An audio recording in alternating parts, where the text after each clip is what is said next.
Hey friends, so I made this video the other day but I forgot two things, so I'm going to make it just all again. Okay, so this video I'm going to show you guys how I work on my spine and rib cage, okay, to help improve the alignment of my pelvis. Like if I work on, see how this skeleton has a natural scoliosis in it? Well, I had nausea coming from compressed nerves in my spine for 6 years, okay, and like, you know, after 2 years I realized that nausea, was coming from compressed nerves in my spine. I had all sorts of tests and I couldn't figure out where the hell this nausea was coming from. Anyway, so then what I did was I started working on my spine. So I was trying all sorts of things, massage and stretching and all that. Anyway, I found that the solution was a combination of massage and a lot of stretching, right? And that's how I damaged my hip, because I started doing hardcore stretching like I was doing on my spine. Anyway, after 4 years of stretching out my rib cage and my spine, I got rid of the nausea for the most part, okay, which is a total miracle. It would be a miracle except that I had to work really hard to do that, right? Anyway, so when I damaged my hip, I had to stop doing a lot of those stretches, because a lot of stretches that I was doing for my spine were engaging my hips and hurting my hip more, okay? So I've had to modify my stretches. So I want to share with you guys now the spine stretches that I do now that doesn't aggravate my hip, that I think still helps to improve, keep the flexibility in my spine, and like help me continue to overall improve the alignment of my spine and therefore my sacrum. Okay, so now a lot of people forget that the spine, right, half of the spine is attached to the rib cage, right, and the rib cage is attached to the sternum, and there are a lot of joints in the sternum, right? All of these are joints, okay, and then there's more joints here, okay, and this whole thing gets stiff, okay, so the nausea in my spine was coming actually from up here, right? And so you think about it, if your sternum is really stiff and then that affects your spinal flexibility, and you can't get movement between the joints in your spine, like, you know, all of these discs and stuff, you know, if that's really stiff, then things get really stagnant in the joint. And so I've learnt that I really need to get this thoracic area moving really well. Anyway, so the stretches I'm going to show you today help to get the thoracic area moving, and therefore also the lumbar area, because it's all connected, and and therefore like it has a knock-on effect to the sacrum, okay, and the alignment, overall alignment of the sacrum in the long term. And I feel that these stretches, even though they're not the ones I used to do help to continue to decompress my spine, okay? Okay, so the first one is actually a sternum stretch, which immediately improves the flexibility that I get in my thoracic vertebrae, okay? And what I use to do that is actually this. It's called a sensor dome. It's like a spiky dome, and this was really expensive. I bought this in Newcastle, New South Wales, Australia. It was like $70 or $90 or some ridiculous amount of money, but it's really good quality. And what I do is I use it all the way down my sternum. Like I start up here, and I'll show you how I use it in a minute, and then I move it down, and then I do this stretch again, and I move it down, and I do this stretch again, and I move it down, and I do this stretch again. Now, when you're stretching the sternum, Ashy, sorry, my dog's on my vegetable garden. Ashy, come, Ashy, get out of there. See, there's this thing you just got to be careful down the bottom of the sternum called the xiphoid process, okay? So just, you got to be careful when you're down there that you don't press on that, because that can actually snap off the sternum, okay? That's a bit of cartilage, and that's bone, okay? Anyway, shouldn't really have a problem. I never have a problem. Okay, so what I do is I get this spiky dome and I put a hand towel over it to make it less painful, you know, because the rubber straight up against the skin would be painful. And then what I do is, I might just have to adjust this camera. Like I said, I tend to start up the top of the sternum, and then I do more stretches down the sternum, okay? So I start up the top and I get up against the wall and I put the dome like this against the wall, okay? and then I push. Okay, I use my body and I push like this, okay? And I'm pushing in that direction, okay? Up the top of my sternum, okay? There's actually two parts to the sternum. There's a top bone and a lower bone. A short, squarish type of bone up the top, and then a longer, thinner bone down the bottom, okay? And then I move the sensodome down my sternum a bit, and I stretch again. I stretch that sternum out, so I'm pushing the whole sternum down, okay? And this helps to stretch out the joints in the sternum, okay? And I just keep going all the way down the sternum. Okay, and sometimes I can put my shoulders back when I'm doing it, okay? Like this. And this spiky dome grabs a little bit of the rib cage too, or it's actually grabbing onto the sternocostal cartilage, which is good too. So it's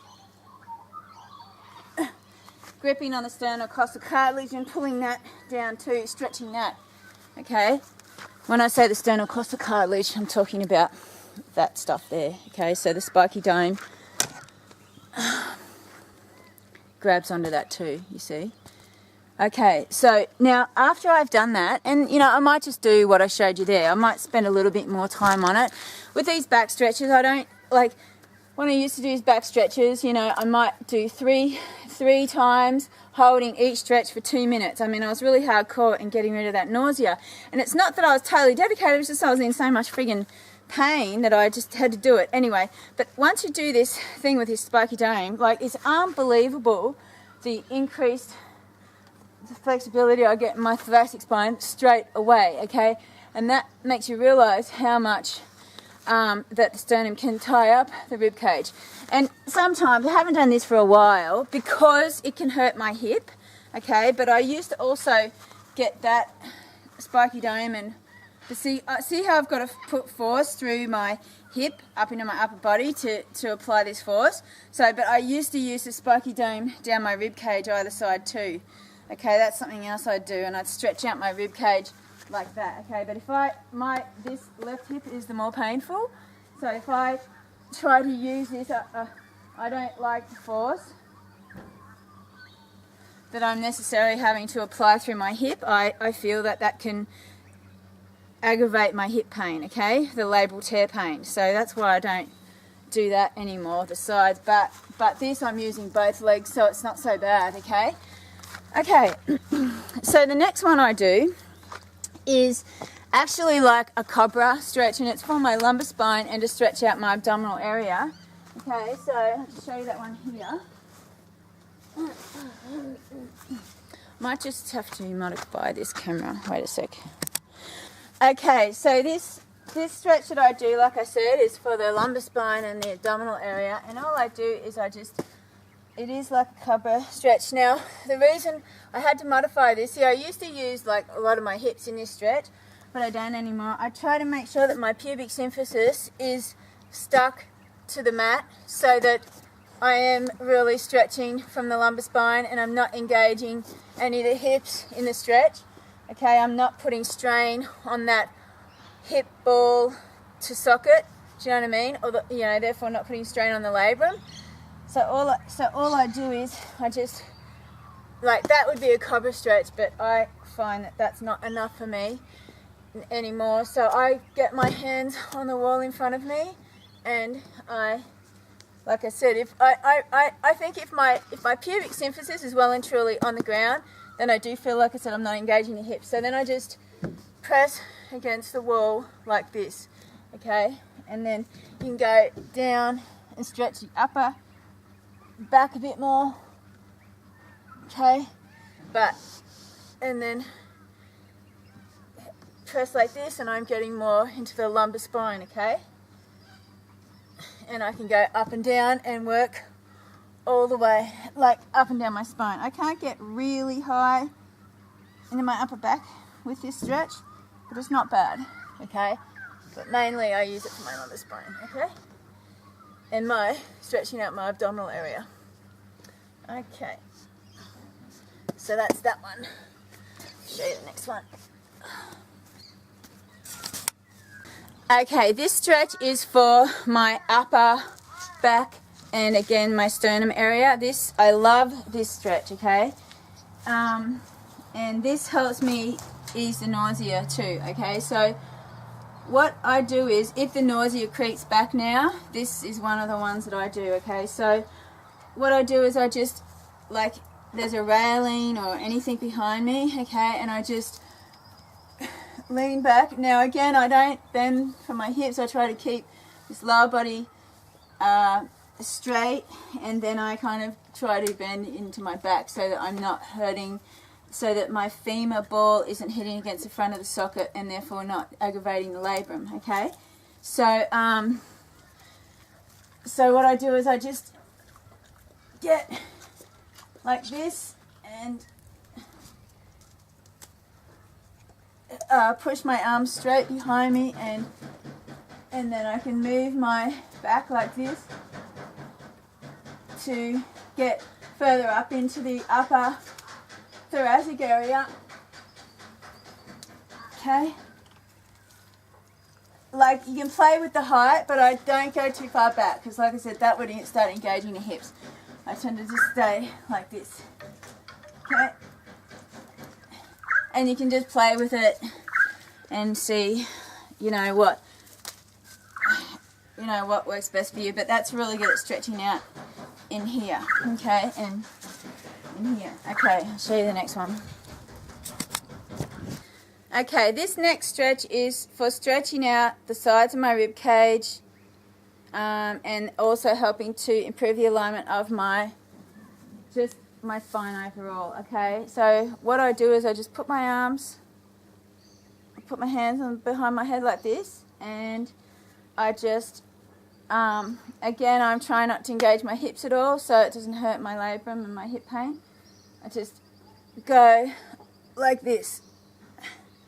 See, I'm turning and leaning back like this. Okay.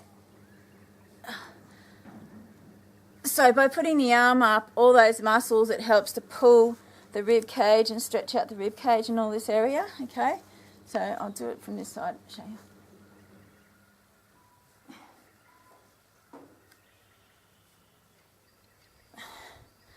Like that.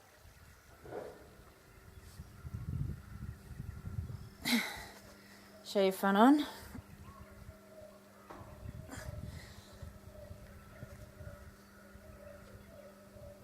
It's a really good one. Okay, on the back.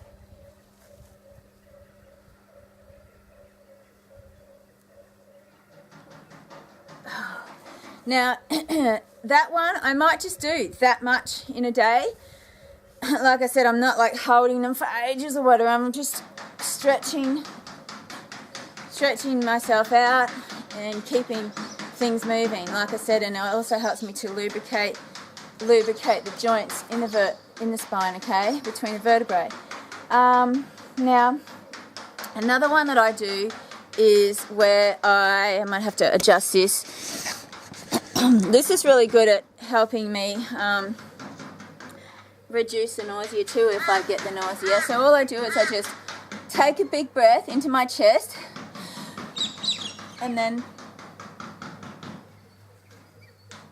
now I bend my knees as I drop, because if I don't, then I'm going to impinge on the front my labrum, and it's going to aggravate my hip pain. So I do bend my knees. You know, the objective is not to do one of these stretches. The objective is just to stretch out the spine, so I don't need the knees straight. Okay, so hold my breath.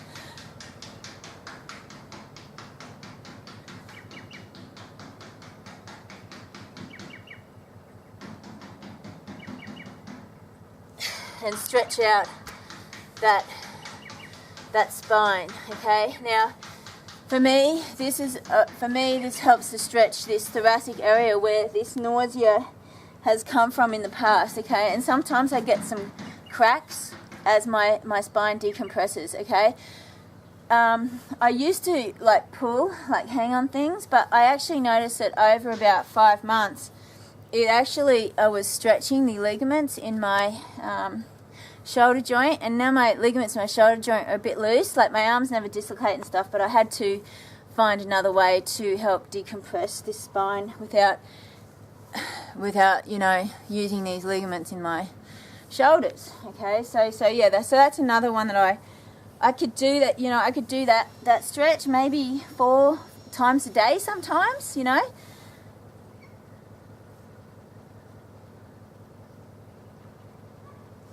There we go, there it is again for you, just to show you. Okay, now another thing that I sometimes do, not always, but like the last couple of days my glutes have been really sore, to do that bended side step that I showed you guys, like around the track. So I haven't been doing that, but something else I sometimes do when I'm just walking around the track, if say I don't want to do the bended side step, another thing I will do is I'll just walk, okay, and as I'm walking I'll just do this with my spine, okay, as I'm walking. And that, I believe, over time can really help the flexibility in your spine overall. You can just stand here and do that, you see, because it's getting movement in the whole back, in the muscles, and the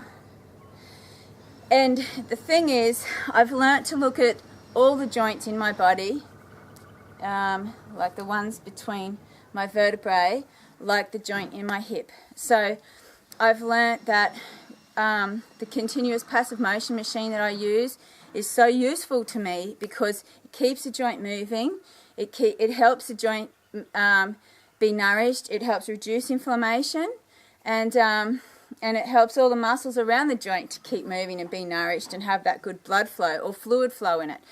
And I've realised that every joint in the body would be the same, including all the joints between, like all my back joints, okay, all my vertebrae, my whole spinal.